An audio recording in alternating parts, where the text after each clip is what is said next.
You see, I view it as our obligation as independent news to call out regime media in all of its manifestations, both the obvious and more subtle manifestations. The obvious manifestations, CBS under Barry Weiss killing a critical 60-minute story exposing the Trump regime's deportations of Venezuelans to the El Salvador concentration camp, where human beings under the United States auspices were systematically tortured physically and sexually, and CBS aiding and abetting the regime in covering it up and killing a story.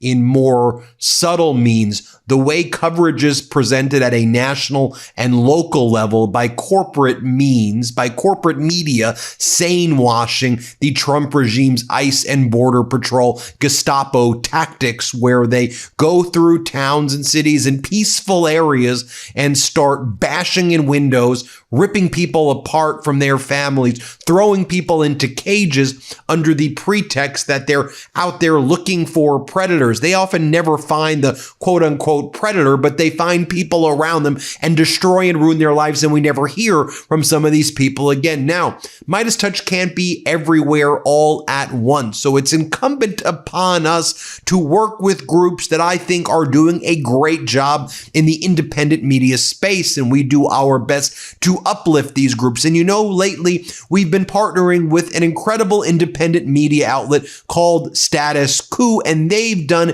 a brilliant expose with us, exposing the horrific coverage by NBC, which is quasi or full state regime media type propaganda of the immigration raids taking place in Minnesota. Now, Status Coup has reporters all across the country, and they're embedded not on the front lines with the regime, but on the front lines with the people, with the migrants, with the citizens, with the people of the United States. And so they're on that side, while corporate news regime media is often with the regime, trying to get the regime perspective. So which perspective do we want? What's actually going on in the pain and suffering, the torture that's being inflicted on the people, to bring you the real news? Or do we want to show you what the SANE-WASHIng propaganda regime wants to hear? No, that's why we partnered work with Status Coup. So I want to share this with you, because Status Coup, in this brilliant piece right here, they show that the NBC coverage is completely at odds with the real events of what ICE and Border Patrol were doing in Minnesota. You have JT Sostowski, you know JT, he kind of leads the coverage here, but he talks about the local reporter that they had, John Farina, on the ground in Minnesota. And we've been working with Status Coup. This report is incredible, how they break down the tactics, the means, the methods that's used by NBC as quasi-state regime or state regime to try to cover up, not just SANE-wash, but promote the regime's militarized propaganda. But we need to see through it. So I would just make this one request to you. Subscribe not just to our YouTube channel here on the MeidasTouch and help us get to 6 million subscribers. That would be great, of course. But then go and make sure you subscribe to the YouTube channel for Status Coup. They've got a great Substack. They've got a great YouTube. We want to help build and uplift them, because they're doing real great work, and their work's going to be even more important next year. So let's bring in JT Sostowski, and this is a report that is this is the type of investigative reporting and the type of reporting that, to me, we need to do more of here at the MeidasTouch Network, and that's going to leave an impression on you forever.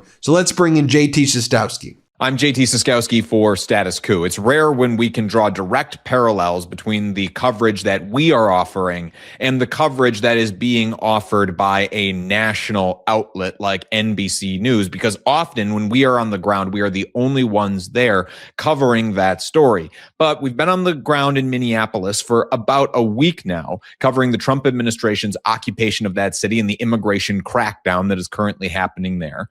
And NBC News recently had a crew that embedded directly with ICE agents as they were out there covering, or conducting rather, some of these operations. And it was some of the exact same scenes that our intrepid cameraman, John Farina, was at. So we can draw direct comparisons between these two coverages. Let's show you. This is a story that ran on NBC Nightly News just a couple of days ago and featured their senior White House correspondent, Gabe Gutierrez.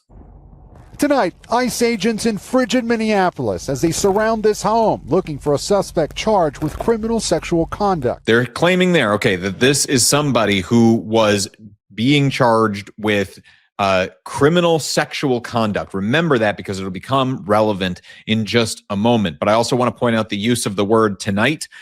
That can create a warped sense. I worked in TV news. I know what they're doing there. In TV news, we were always taught to write for a sense of immediacy. It's not we don't just say that this happened. You're saying right now or tonight or today. You're trying to create that sense of immediacy. But in this context, I think could also create the sense that what's happening on the ground in Minneapolis is a one-off or just a one-day thing. When in reality, this has now been happening on the ground in Minneapolis for going on 2 weeks now, this ramp up in the Trump administration's immigration crackdown there. ICE says that they tried to stop an undocumented immigrant, but he ran back inside his house. They've now returned with a technical team and a warrant.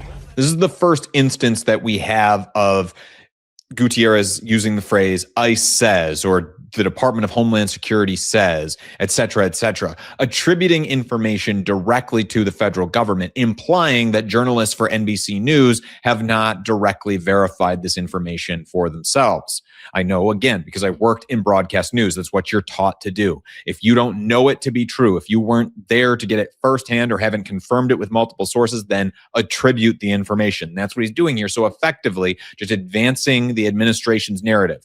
They say this person was inside this house, and they say that they have a warrant for this arrest. Federal officers then going inside, making an arrest. Not their original target, but also undocumented, ICE said. Yeah, there they go. Okay, so the NBC acknowledges that that person that ICE arrested after going inside of that home was not their original target. Not their original target. And if I'm going to play it one more time, pay attention to whose face is blurred here. It's going to be the ICE agent on the left side of the screen has his face blurred by NBC News, whereas the person who's being perp walked, that's what that is. It's called a perp walk. If you're not familiar with the term, it is a term from news where authorities will bring somebody out who they have either captured or charged or just want to make look guilty. They'll parade them out in front of TV cameras, in this case, the NBC News camera that was there filming, even though, as they admit here in the piece, this is not the person they were there to get. They are claiming that this is another undocumented person, but this person does not merit having their face blurred. The agent, who is ostensibly, someone working for the federal government, has signed up to be a civil public servant, does get their face blurred here, but that person in the middle does not get the same humane treatment and also is now, just by association, being associated with the quote unquote criminal sexual conduct that was made reference to earlier in the story. Federal officers then going inside, making an arrest. Not their original target, but also undocumented, ICE said. And again, attributed to ICE says. Also undocumented, ICE says. This is what we're sworn to do, is protect the country by removing illegal aliens. The Department of Homeland Security says they've arrested undocumented immigrants with convictions including criminal sexual conduct with a minor, aggravated assault, and domestic violence. If I'm doing public relations for the Trump administration, I am doing cartwheels after watching that part of the story, because not only do you get the ICE agents there directly in an interview in the car with NBC News as they're doing the ride along, not only do you get that interview, but you also get another attribution of just the Department of Homeland Security says it has caught people with all of these criminal histories. The Department of Homeland Security is abducting a lot of people right now. So it does not shock me to hear that a lot of these people who are being abducted, probably they do get some people who have criminal histories. But again, NBC News showing that they have not directly verified that information. I reached out to NBC News asking how much of this information that they were able to verify, in addition to a whole host of other questions about this story. I have not heard back. But just advancing the administration's narrative here about what is happening on the ground in Minneapolis and in their immigration raids across the country pretty unquestioningly. The only couple questions that we see fielded in this interview are to that one agent in the car, and they don't seem to be particularly hard-hitting questions. The operation comes after federal prosecutors earlier revealed they charged dozens of people in Minnesota's Somali community for allegedly stealing hundreds of millions of dollars in taxpayer money, including from programs meant to give meals to low-income children. That's called the Great Big Minnesota Scam. President Trump escalating his rhetoric against Somalia overnight. We always take people from Somalia, places that are a disaster, right? Filthy, dirty, disgusting, ridden with crime. ICE insists the large Somali population here is not the specific target, but the community is furious. The mistakes of a few individuals can never be used to generalize or stereotype an entire community. If you're not really plugged into what's happening in Minneapolis, you'll be forgiven if after you watch that portion of the story, you're a little confused because NBC News never comes right out and explains why they're talking about the Somali community in Minneapolis. And just to fill you in, there was a federal investigation that resulted in dozens of people who are of Somali descent being charged for defrauding some government programs. But it is a drop in the bucket when you compare it to the 75,000 plus members of the entire Minnesota Somali community. So we do hear in that clip there that that imam who pushed back against that painting with a broad brush, but that is the only voice you hear in this entire story. In this entire story, the only voice you hear from somebody who is local to the Twin Cities area, offering any sort of perspective as to the people who are actually being affected by this operation. Otherwise, it is just the federal police, federal law enforcement's line about what they want you to think about their operations out there.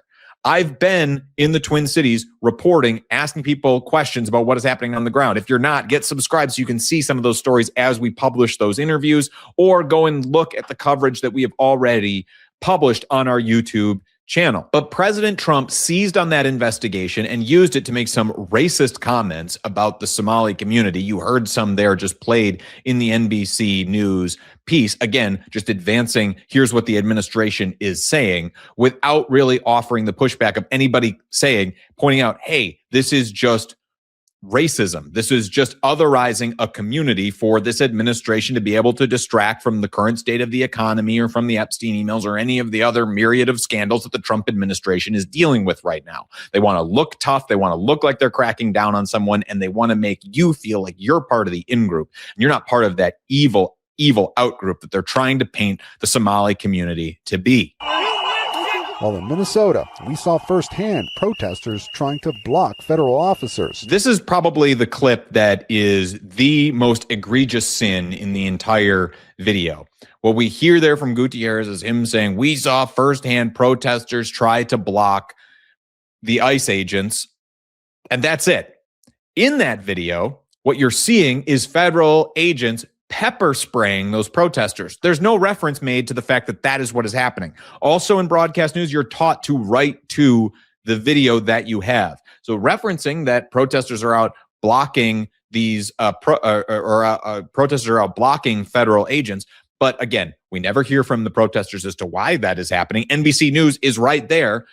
They are there with their camera. They could easily get an interview with one of these people asking, why are you doing this? Why are you so passionate about it? What is, the other side of this story that we're not hearing from the federal government? But there is no interview like that, if it even happened, played in this piece. I talked to our own John Farina, who was there on the ground at this exact same scene.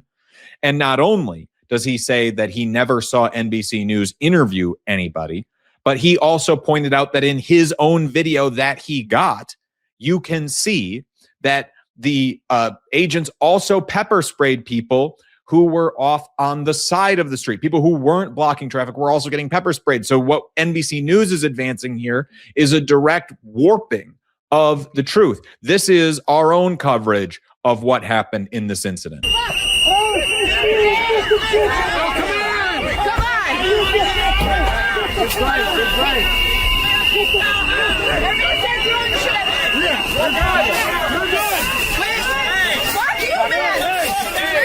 So there you see the agents get out of the vehicle, go out of their way to go after someone who is already behind the vehicle and off to the side of the road to pepper spray her and then continue to go after her.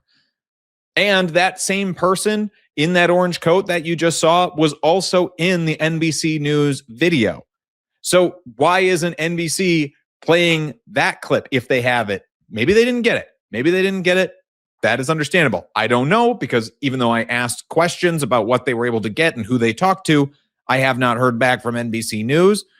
But I mean, I'm trying to be as generous as I can here, but that is creating a very warped perception, just presenting the protesters as the ones who are out, doing something wrong, when you have federal agents also using heavy-handed force on people that they don't need to use it on, people who are no longer blocking the street. This is how the story concludes. What do you say to critics of ICE who say you don't always go after the worst of the worst? I say that on top of the worst, that our job is to enforce the immigration laws. Every one of these individuals that we arrest has due process. ICE says around 100 federal agents are now part of this operation in the Twin Cities, with more than 50 arrests just today. That was the closest to a hard-hitting question that we get in this entire interview, is what do you say to critics who say you're not just getting the worst of the worst? Even though that reporter, even though Gabe Gutierrez could say, we watched you. Now, maybe this interview happened before the incident at the house where they force entry and grab somebody that, wasn't their target. But he could ask, you arrested somebody. We watched you arrest somebody and perp walk them for us. Somebody who you did not, we're not there to get. Somebody who did not have the criminal record that you were trying to apprehend. Why are you expending all of these resources on somebody who, at least presumably, because we get so much of the federal narrative here, but not on that person about them having any sort of criminal history. So why aren't you, and certainly there are cases documented all across the country of how it's a shrinking, small minority of people that the Trump administration is rounding up that actually have criminal histories. The vast majority do not have criminal history. So you could ask the question in a much more confrontational way. We don't get that confrontational moment in any of this story. And we end with just another example of the ICE says it has arrested this many people and claims to have this many agents on the ground here. So again, just more of the administration's narrative that's being advanced. So if there's anything that begins to illustrate the importance of independent media, I think it is this story. The fact that we are able to show you our on the ground coverage and show you so many of these moments that aren't captured and played in these little 2-minute news bites that are played on the evening news every night, that we can show you that, I think is a real value in our society in this day and age. Please, if you can, support us. Go to statuscoup.com/join for as low as $5 a month. You can help support our on the ground reporting. John is still on the ground in Minneapolis, and I am about to leave actually to go and join him there and continue to offer this glimpse at what is really going on in some of these communities. Wow, what a great report there by the team at Status Coup. A reminder, subscribe to the MeidasTouch YouTube channel. Help us get to 6 million. Subscribe to the Status Coup YouTube channel and check out their Substack as well. Great work, Status Coup, for all the incredible work that you do. Hey Midas Mighty, it's Ben, Brett, and Jordy, and we just want to thank you for being the backbone of this movement. This year tested us more than ever, but together we proved that pro-democracy voices don't just compete, we win. We took on the entire MAGA machine, won a Webby for Podcast of the Year, the MeidasTouch podcast, and you were with us every step of the way. And trust us, what we're working on next is bigger, bolder, and built for 2026. Let's keep this momentum going, spread the word, we are just getting started. Shout out to the Midas Mighty!